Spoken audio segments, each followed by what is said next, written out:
Going to move on to Lisa Wolpe, theatrical, the drama, 1/3 of this evening. Lisa founded the all-female multicultural Los Angeles Women's Shakespeare Company in 1993 and produced, directed, and performed in many of iconic all-female productions, playing Hamlet, Richard III, Angelo, Leontes, Romeo, Shylock, Iago, and more.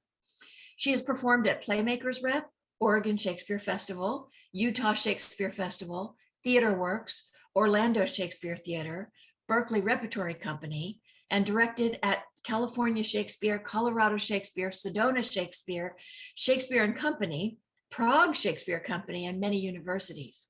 Her hit solo Shakespeare and the Alchemy of Gender, directed by Laurie Woolery, has toured internationally. So please welcome Lisa Wolpe. Hi, thank you so much for having me here. I'm Lisa Wolpe, and I'm a director and an actress and a scholar.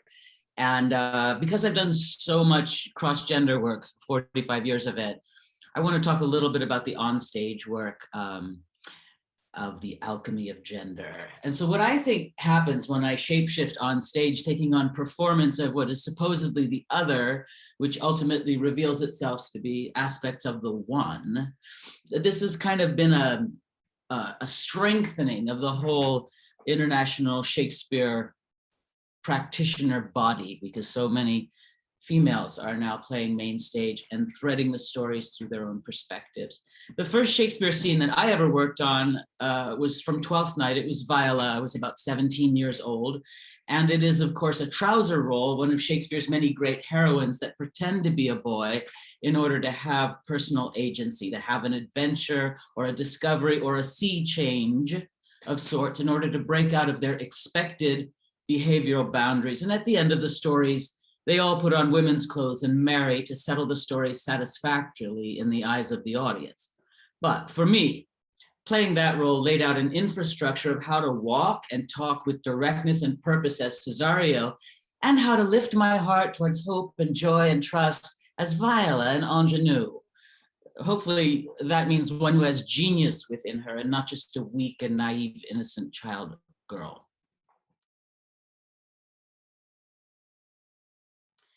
That role began to teach me the power and magic of playing Shakespeare. And then you think about the femininity of the form, and I don't think it would surprise any of us that 2 of the 8 approved authorship candidates that experts agree may have written the plays are women. And one of the 8 candidates, generally accepted as one of the top contenders, along with Bacon, Marlowe, Oxford, and William Shakespeare, is Emilia Bassano Lanier, who was a fiercely intelligent, adventurous, dark-skinned Jewess, who was a published writer and an adept musician and lived at the center of Elizabethan art and culture. And the other is Mary Sidney, the Countess of Pembroke and the sister of Philip Sidney, who invented the sonnets. And she was a sponsor of the Pembroke Players, who staged the first 4 plays of Shakespeare. She devoted her life to writing. She had a mission to create great works in the English language that contained within them spirit, or the language of the divine. And this was a very progressive goal, as most of the great works were written in Latin, French, or Italian, English being considered an inferior language. And she was well-educated, aristocratic, extremely accomplished in almost everything. And she led the most important literary circle in English history. But being a woman, she would not be allowed to publish work for the public stage. But the Globe Theatre, the first purpose-built theatre in England, was built to house the work of William Shakespeare, and it was probably designed by Dr. John Dee, who was arguably also Shakespeare's model for the magician Prospero in The Tempest. And he was a brilliant alchemist who was a primary philosophical and magical advisor to Queen Elizabeth. And according to the principles of sacred geometry, as a resonant place for the ideas of the foremost playwright of the English Renaissance, the Globe Theatre was built on sacred geometry, just like St. Paul's was. And Dee, the alchemist, and Queen Elizabeth, the political leader and patroness of the plays, and William Shakespeare, the poet and playwright, were all interested in turning lead into gold, in the sense of bringing an unenlightened population to wakefulness and learning. Mary Sidney was also an alchemist who had her laboratory in her home, inventing, among other things, disappearing ink. And she worked each month with John Dee as her teacher in her library and in her laboratory. Very much in favor under Queen Elizabeth, she became a victim of dangerous pursuits because King James, as you probably know, was afraid of women and of witches, was misogynistic, and burned thousands of women in his famous witch hunts. But as Paulina says in Shakespeare's The Winter's Tale, it is an heretic that makes the fire, not she which burns in it. The Shakespeare plays are full of metaphors. Ancient Hermetic wisdom is woven into a new Christian patriarchal model and influenced by a powerful Protestant queen and patron of the arts. I want to talk about Minerva for a moment, who was the goddess of wisdom, also known as Pallas Athena. She was depicted in Greek art with a helmet on her head, and she held the spear of knowledge in her right hand, poised to strike at the serpent of ignorance, which was writhing under her left foot. And that asks, was Mary Sidney the female spear shaker? And did she help to create the greatest writing in the English language? The word metaphor comes from Metatron, which was said to be the name of an archangel, as in arcs or angles of geometry. Metatron, which comes from Greek meta and tron, means beyond the matrix. As a mirror of the heavens, sacred geometry in the form of pyramids was applied across the Egyptian landscape for millennia as a way to bestow universal order on earth, as reflected in their maxim, as above, so below.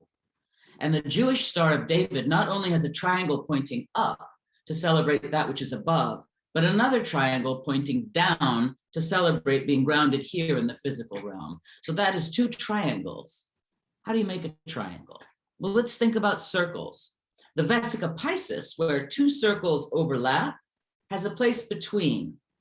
That is the geometric basis for creating the triangle, the trinity of mind, body, and spirit, which also creates the Star of David. But you can imagine the Vesica, that place between the circles, as two aspects of God within the material level of creation, masculine and feminine, the polar opposites in humanity arising out of duality, two circles apart that define separation between male and female. But in the overlapping, they are integrated and we crack the binary. So having to do with being a person, much of what we think that we are, including the importance of the gender roles that we tend to play out, the result of messages we receive from others around us and from the messages we repeat to ourselves. When these messages are fluid, loving, and inquisitive, we're more likely to allow the complexity and beauty of life in the body.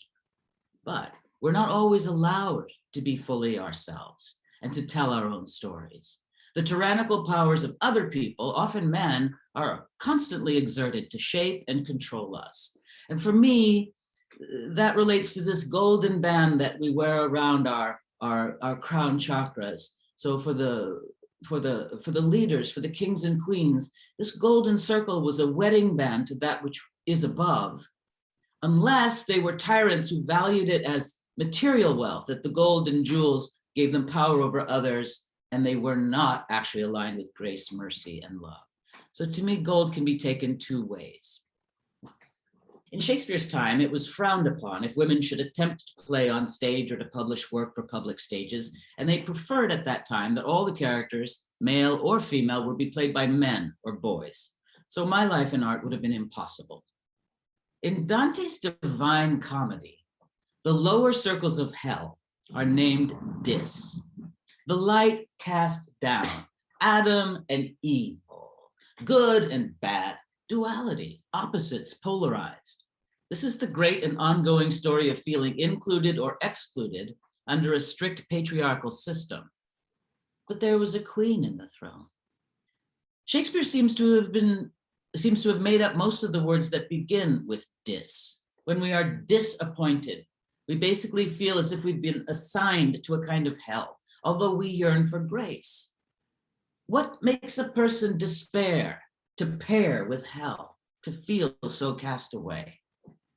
Metaphysically, we seek to be in harmony with the divine, with the idea and practice of love. As actors, we work actively with invisible energies and sense what we are doing vibrationally to determine our own integrity and harmony. Elizabethan philosopher-scientists, alchemists, believed that each planet was being spun by a particular angel, creating the vibration of a specific musical note. And together, in harmony, this was called the music of the spheres.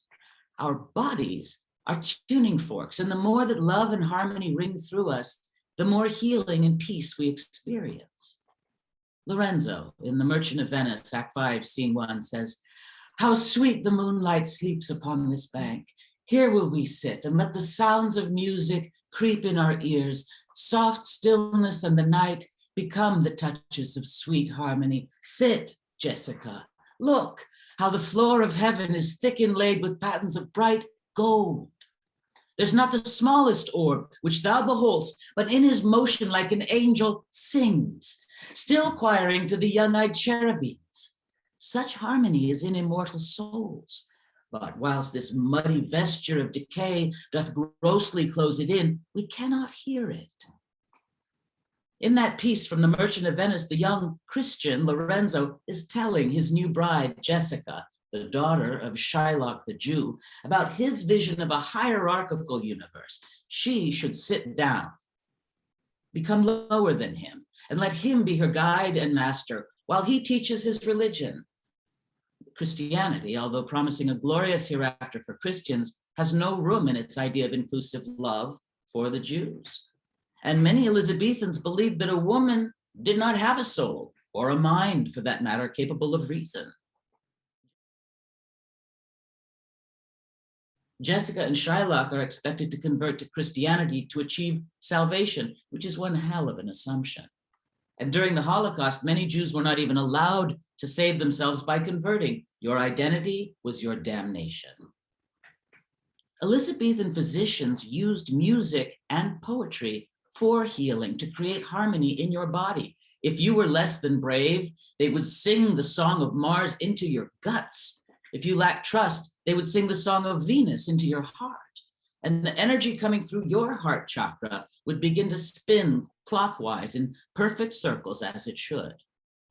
We have 7 energy centers called chakras in our bodies, also known as wheels of light or nerve centers. Our 7 chakras correlate to 7 planets and to the musical scale in concordance. They spin in relationship to each other as the planets do to one another, and live proportionally within us in the way that musical notes exist upon a scale. And we can play a chord of meaning in the way that we tune ourselves in and open ourselves up to what we are trying to understand.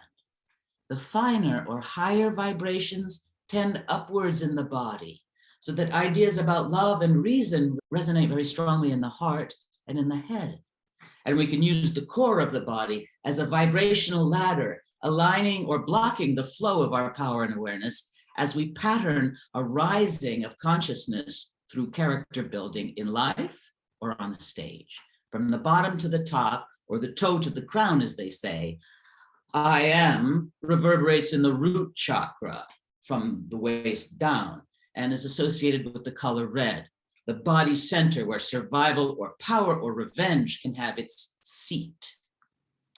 I will, in the guts, is a glowing orange chakra, and this is where the will is seated, the decisive place for action. The solar plexus is yellow, located above the navel and below the chest. This is the I can chakra, where we hold our self-esteem, and this is true gold. Above that, you can reach the heart, which is so central to learning. Most of our information comes straight into the heart and then goes into the head, etc. The heart is very sensitive. It is the seat of love, and its color is green. The throat chakra is about communication and speaking your truth, and the color is blue. Above that, the third eye is vision, intuition, spiritual context, and its color is purple. And the crown chakra is wisdom, reason, and connection to spirit, and its color is white, a blending of all colors, a knowing that extends throughout the chakras. So as you know, iambic pentameter pours in to the heart space. Shakespeare helps us to breathe more freely because the heart is knit to the solar plexus, and a deep breath massages and opens the heart. So if you were all to allow a deep breath in and count your pulse as you release it, one breath is one line of poetry. I am, I am, I am, I am, I am. If you feel that in your pulse, penta means 5, meter means rhythm, and you'll probably feel 5 I ams. Ba-bum, ba-bum, ba-bum, ba-bum, ba-bum. The rhythm of 10 beats when your heart is at peace. Unless your heart is racing like Romeo's when he sees Juliet. Oh, it is my lady. Oh, it is my love. Oh, that she knew she were. 16 beats, not 10. A heart going pitter-pat. So the heart is being written by a masterful poet to give words to a human moment. The first male character I played fully was Romeo, and playing Romeo and Juliet both elevate my heart. Hopefully that feeling is contagious and uplifts your hearts as well.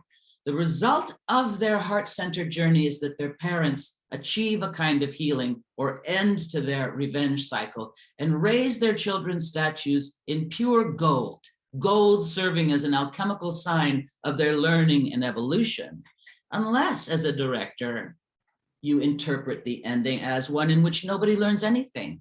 And the gold is actually a tyrannical symbol that money trumps anything else. And remember us as these powerful families and these children as our products. Well, as actresses playing men, we align our chakras. If we're turning, we turn first our heads, then we turn our entire bodies as one, not breaking the line of any of our chakras. That allows the chi flow to be at its most powerful and direct. We walk towards our goals directly like predators and sustain our gestures.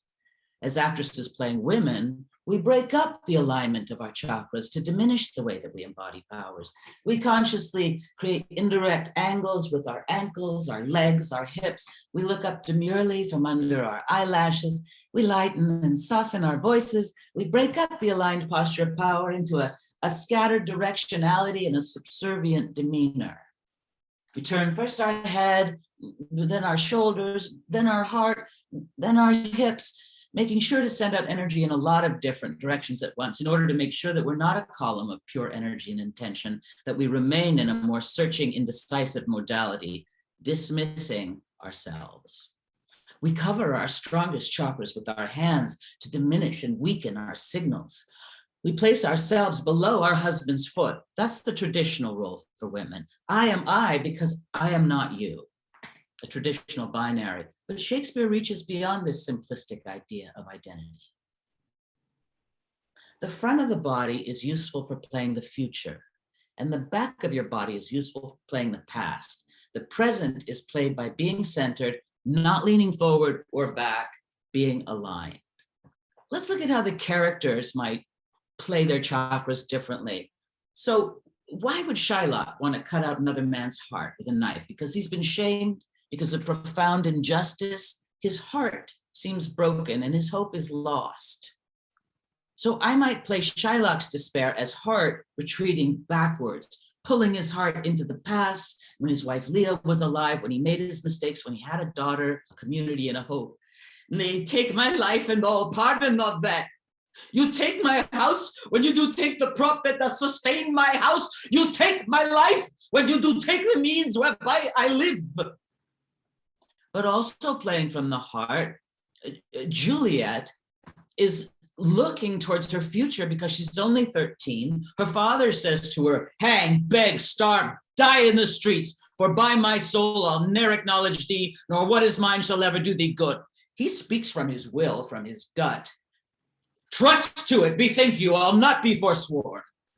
And her weak and angry mother absents her will, but might speak from the same place. Lady Capulet says, do what thou wilt, for I'll not speak a word.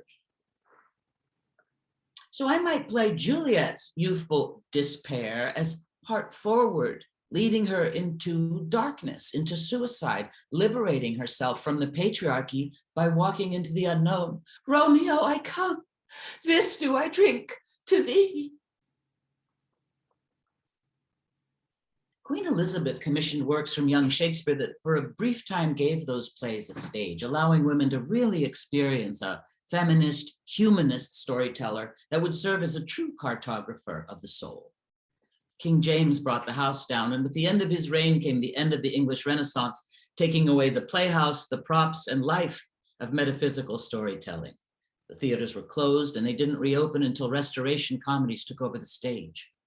As Prospero, Alchemist premier in Shakespeare's work, and also a magician, says, "Our revels now are ended. These are actors. As I foretold you, we're all spirits and are melted into air, into thin air. And like the baseless fabric of this vision, the cloud-capped towers, the gorgeous palaces, the solemn temples, the great globe itself, yea, all which it inherits shall dissolve. And like this insubstantial pageant faded, leave not a wreck behind. We are such stuff as dreams are made of, and our little life is rounded with a sleep."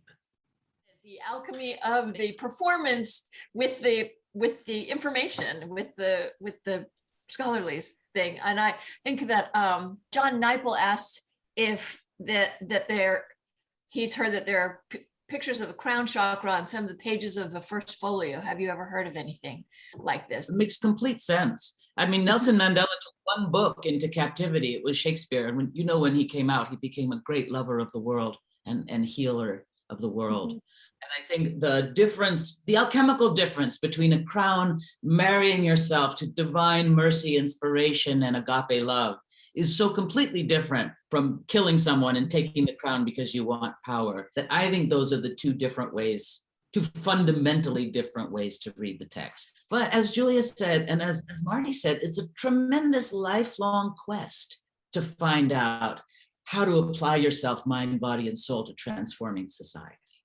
But that's the beauty of a mystery, and that's the beauty of a round table. We can ask each other questions. I know I'm going to read every book that Julia suggested, because I'm about to do a compilation as a director adapter of Julius Caesar, Coriolanus, and Antony and Cleopatra. And all of the projections regarding the person who said, "Can you understand it though when you see it?" This is a director that will make sure you understand every alchemical symbol and the reason why it's in the text. Where I started off is trying to marry the two. I find that actors rarely look at gloss.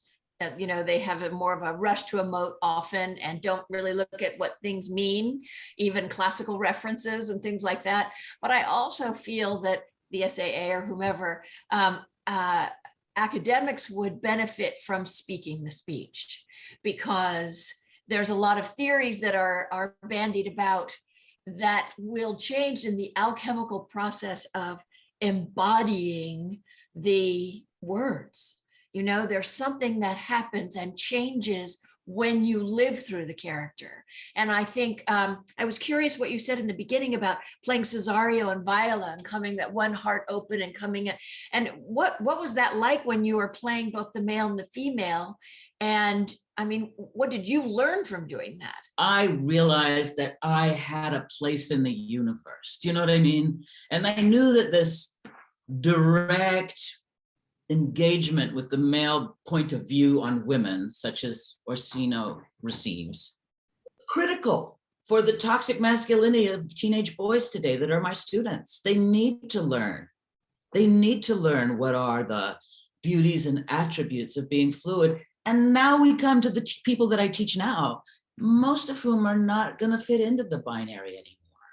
They're trans people, they're non-binary people. They refuse to even engage with you if you can't figure out what their pronouns are, or if you won't respect their search, or if you insist that they play an ingenue in a certain way. And they want to see what happens by walking in a woman's shoes, because they want to understand why everybody's letting the planet burn. They want to live. They want Mother Earth's pulse and their solar plexus to be in alignment. They want to go outside and feel the life of the planet. When I've given talks all over the place, the people in the audience who love Shakespeare were the ones who had to act it as kids or in school. The next big show I'm directing is a reverse gender taming of the shrew with a Black actor playing Cat and a white woman playing Petruchia. The experiments are everything. To hear it through another perspective, to reverse it, to look at it now that we can, is really exciting. And I'm really interested in the people who say, you can't do that though. Like, what can you do and what you can't do? Because I think we can go further than we've ever gone before. Well, the material has always had the elasticity to accommodate all kinds of experimentation. And that's just growing, as you say, and it wouldn't have lasted this long if it didn't. Also, I love that you said our bodies are tuning forks. I think that's beautiful. And you meant something about the red seat of the chakra, the base chakra, and Julia had talked about the red being the sort of apex of the alchemical progression spiritually. And I wondered if you had anything to say about, just to wind our three speakers together. And Julia, if you want to come back on as well and talk about the red aspect of all of this. Let's say the crotch area and through your legs connecting to the earth. If you fill that with red, the image of red, your strength increases because you're grounding. And it might have something to do with what Julia says about rotting and putrefaction and rejoining the earth and understanding that is the one energy. But Julia, what would you say? I don't know. I agree absolutely what you were saying about the chakras. It's just a tradition in alchemy that you go through the black, the white to the red. I mean, there are intermediate things like yellow and sometimes the peacocks, full colors, but you end in the red, and I assume that is because we're talking about a chemical process, and that is manifest at the red gold stage. So I don't think we need to get too hung up about. It's wonderful to draw parallels, isn't it? But there's sort of a full circle situation, I think, not only here but in the well, color wheel. And you need the fire throughout in the alchemical process. Oh, that's beautiful. Absolutely. The fire is, there's a wonderful remark by Coleridge about Antony and Cleopatra, and he says the fire is sustained throughout. It's just controlling that fire and so on. We absolutely need the root energies, don't we, to carry us through all the other systems and reach the crown. Certainly, there's a lot of people who have fiery opinions and feelings about all of this Shakespeare stuff. And that's what the Shakespeare Authorship Roundtable is here to accommodate, which is an amazing space for that. The symbol of the circle, the symbol of the O. With that, first of all, please thank all our three speakers for everything they brought to this round table.